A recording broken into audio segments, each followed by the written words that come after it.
Never thought about writing songs. I'm from Oklahoma, as is Ryan and Randy Grimmett and the Okies out there. And growing up in Oklahoma, probably like where a lot of you guys are from, you know, becoming a songwriter is not on the list of professions that they give you when you enter high school. And so I didn't know my job existed, and so I didn't know that I could go after it. When I was 19, I asked for a guitar for Christmas. My mom bought me an $80 pawn shop guitar. I then bought... What kind of guitar?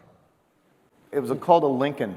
It was nobody's probably ever heard... I'd never heard of a Lincoln. I never have either. The action was about 1.5 inches off the strings. I do remember that. I then bought immediately John Cougar Mellencamp's Scarecrow songbook because I already knew the album. And I thought, well, most of these songs have 3 chords in them. I can probably learn these. So that's how I started learning guitar. And for me, the next step in the process was very simple. As soon as I learned those 3 chords, for whatever reason, it seemed natural for me to write a song. And that wasn't something I even thought about or planned on. I know these 3 chords, why don't I write something that some girl down the street might like? And so that was kind of the beginning for me. Songs happen in so many different ways. I will use a simple, dumb example. I was driving down I-440 in Nashville, Tennessee, in a 1992 Ford King Cab XLT pickup truck. And I had the silliest little melody pop into my head, and it sounded like a nursery rhyme. It was so simple. And I kind of just, as I was driving, I'd just written another song, and I was on my way home. And as I'm driving home, I kind of wrote this verse and chorus just kind of in my head.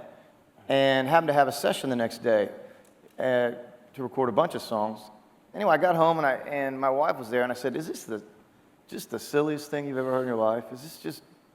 I mean, what do you think? You know, as songwriters, a lot of us are always trying to create masterpieces, and we're trying to, you know, build castles, and we're trying to change the world. And I just had this dumb little song in my head, and don't know where it came from, don't know why it was there.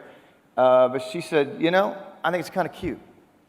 And so the next day, I was in the studio with a bunch of musicians, and I said, well, let's record this thing. I didn't have the second or the third verses finished, and cut it and wrote the second and third verses in about 5 minutes, standing in front of the microphone because it's a nursery rhyme. And that ended up being a 7-week #1 for Kenny Chesney and Uncle What song was that? called When the Sun Goes Down. I don't know if you guys know that song. But, you know, I think the point of that is sometimes something just pops into your head and don't ever, for me, it's like, don't ever count it out. You know, and no matter how simple you think it might be, sometimes simplicity wins the day. Quick lesson for me might to be, you know, sometimes when you let it go, sometimes when you're not pushing so hard, that's when kind of God just takes over. My story is I was in Nashville real quickly. I got offered a record deal. My first trip to Nashville with Arista, was on Arista for 7 years. 7 years later, all that went away. I was a failed recording artist, and I went back to medical school. And I started back to medical school on September 1st, and I was 30 years old and going to go be a doctor. But I was still writing songs. I'd given up my dream of being a songwriter, of being I welcome you guys back on here. If you're new, consider subscribing, liking, and also share this video.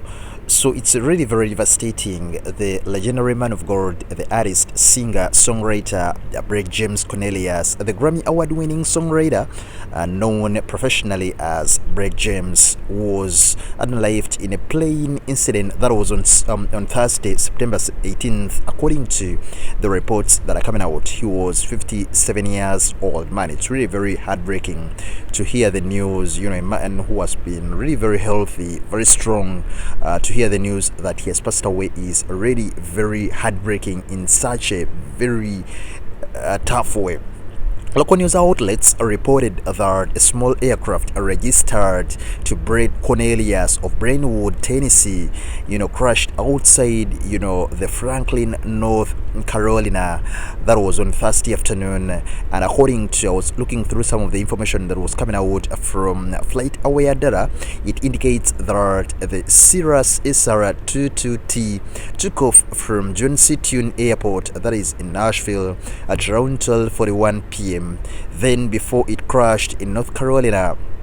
According to the reports, right about now it's unclear where the plane was heading when this a very bad incident happened. The Federal Aviation Commission said that the aircraft went down near the elementary school and was carrying 3 passengers, all of whom actually perished in this very heartbreaking incident.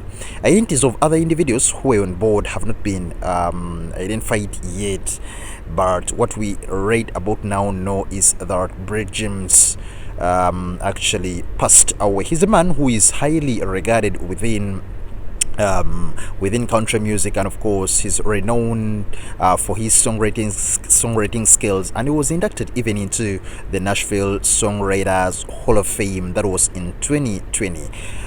He was also the 2-time recipient of the ASCAP Country Songwriter of the Year Award in 2006 and 2010, and of course he earned his first #1 hit in 2001 with Jessica Andrews, Who Am I, plus of course other huge songs which he even wrote. There is one he wrote with for Carrie Underwood, Something in the Water, Jesus Take the Wheel, and so many other hit songs. We are sending our deepest condolences to the whole family, friends, the fans, and everyone who knew and loved James. Rest in power, King.